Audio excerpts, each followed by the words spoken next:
భర్త ఏదన్నా చెబితే వినండి, భార్య ఏదన్నా చెబితే వినండి.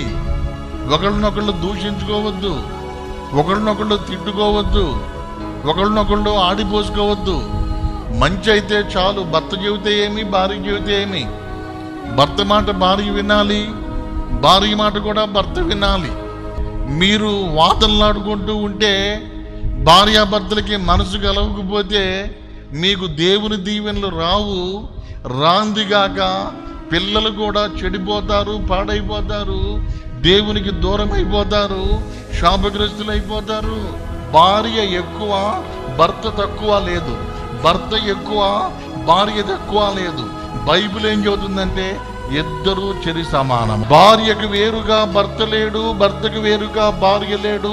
అందుకనే కుటుంబాలు ఐక్యంగా ఉండాలి. ఐక్యత లేకపోతే నీకు ఆశీర్వాదం రాదు. ఐక్యంగా ఉంటూ నేర్చుకోండి.